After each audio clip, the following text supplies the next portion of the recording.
मुंबई गोवा महामार्ग पूर्ण करा नंतरच टोल घ्या या मागणीसाठी रायगड प्रेस क्लबचे ठिय्या आंदोलनाला एस.एम. देशमुख व प्रशांत गोपाळे यांच्या नेतृत्वाखाली उत्स्फूर्त प्रतिसाद. अपूर्ण अवस्थेत असलेल्या मुंबई गोवा महामार्गावर सुरू करण्यात आलेली टोल वसुली तात्काळ बंद करण्यात यावी, तसेच महामार्गाचं काम पूर्ण होऊन अधिकृत उद्घाटन होईपर्यंत टोल वसुली थांबवावी, अशी ठाम मागणी रायगड प्रेस क्लबच्या वतीनं शेकडो पत्रकारांच्या व सामाजिक विविध संस्था आणि कार्यकर्ते यांच्या उपस्थितीत खारपाडा टोल नाक्यावर करण्यात आली. पेण तालुक्यातील खारपाडा टोल नाक्यावर रायगड प्रेस क्लबचे हे आंदोलन मराठी पत्रकार परिषदेचे मुख्य विश्वस्त तसेच रायगड प्रेस क्लबचे संस्थापक एस.एम. देशमुख यांच्या नेतृत्वाखाली तसेच मराठी पत्रकार परिषदेचे विश्वस्त शरद पाबळे यांच्या आणि रायगड प्रेस क्लबचे अध्यक्ष प्रशांत गोपाळे यांच्या उपस्थितीत करण्यात आले. याला पत्रकार तसेच प्रेस क्लबच्या सर्व पदाधिकारी यांचा उत्स्फूर्त प्रतिसाद मिळाला.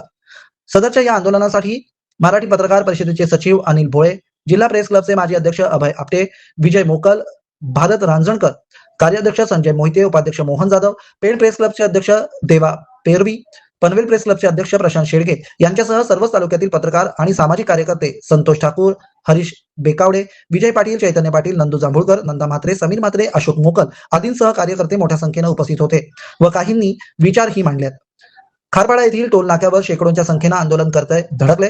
यावेळी आंदोलनकर्त्या पत्रकारांनी टोल माफी झालीच पाहिजे, पूर्ण महामार्ग त्वरित पूर्ण करावा, सर्व्हिस रोड त्वरित बांधावे अशा मागण्यांचे फलक व घोषणा देऊन टोल माफी सुरू केली. यावेळी टोल नाक्यावर पनवेल व पेण तालुक्यातून मोठा पोलीस बंदोबस्त तैनात करण्यात आला होता.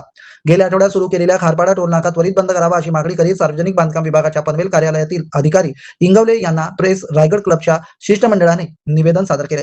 तत्पूर्वी अनेकांनी आपली मते मांडली.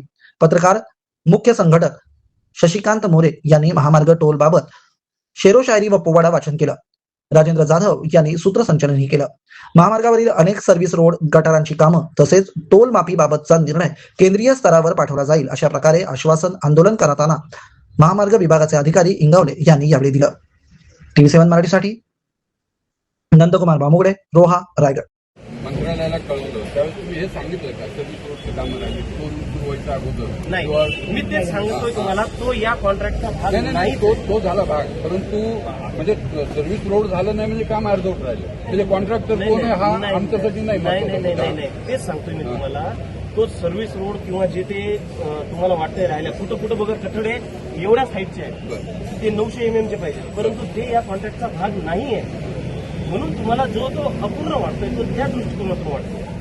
त्या आता जो कचरा छोटा आहे त्याला मोठं करायचं काम आम्हाला एक तर यांना चेंज ऑफ स्कोप द्यावा लागला असता, परंतु हा कॉन्ट्रॅक्टर त्या पेसनं काम करत नाही.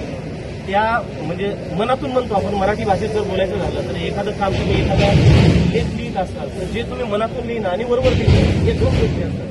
हा कॉन्ट्रॅक्टर तो त्या पोस्टनं काम करत नव्हता म्हणून आम्ही त्याला चेंज ऑफ स्कोप दिला नाही. अदरवाईज आपण हे जे नवीन होणारं टेंडर आहे ही प्रोसेस आपण सांगू शकतो.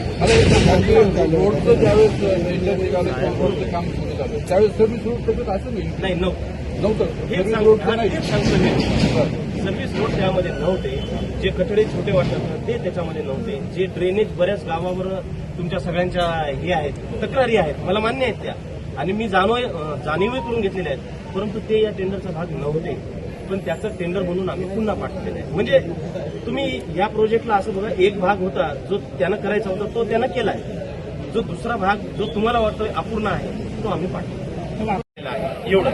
दुसरी आता सरांची जी मागणी होती की हे 04 आणि 06 याचा प्रस्ताव आम्ही आमच्या हेडक्वार्टरला पाठवतो. कारण की याच्यावर टोल माफी द्यायची का नाही द्यायची याच्या कुठलेही निर्णय घ्यायची क्षमता PIUला नाही, आमच्या रिजनल ऑफिसला सुद्धा नाही. ती आहे आमच्या हेडक्वार्टर दिल्लीला. तर आम्ही तुमची जी मागणी आहे आणि आजच्या आंदोलनाचं सगळं कॉग्निझन्स देऊन आपण एक प्रस्ताव पुढच्या 2 दिवसामध्ये दिल्लीला अप्रोचसाठी पाठवू. फक्त एक सांगा की या महामार्गाचं काम किती टक्के पूर्ण झालेलं आहे आणि किती टक्के राहिलेलं आहे? या महामार्गाचं काम अधिकाराचं क्षेत्र आता हे 99% काम पूर्ण झालेलं आहे. याच्यामध्ये एक बोलायचं स्पष्टीकरण घ्यायचं असेल तर मी सांगतो. जे तुम्हाला वाटतंय की जे इनकम्प्लीट आहे ते या कॉन्ट्रॅक्टचा त्यावेळेस नव्हता. म्हणजे जे सर्व्हिस रोडचं जे म्हणताय ना, सर्व्हिस रोड जागोजागी नाही आहेत, मी मान्य करतो. परंतु मी इथं आल्यानंतर जेव्हा रोडचं परीक्षण केलं तेव्हा माझ्या हे लक्षात आलं की जे सर्व्हिस रोड्स आहेत हे या कॉन्ट्रॅक्टरच्या कार्यक्षेत्रातले नाही आहेत. म्हणून आम्ही त्याचा वेगळा प्रस्ताव मागच्या 1.5 महिन्याखाली दिल्लीला पाठवलेला आहे. दिल्लीनं त्याचं कॉग्निझन्स घेऊन त्याच्यावरच्या ज्या क्वेरीज आहेत त्या आम्हाला पाठवलेल्या आहेत. त्याचं उत्तर देऊन आम्ही काल परवा पुन्हा पाठवलेलं आहे.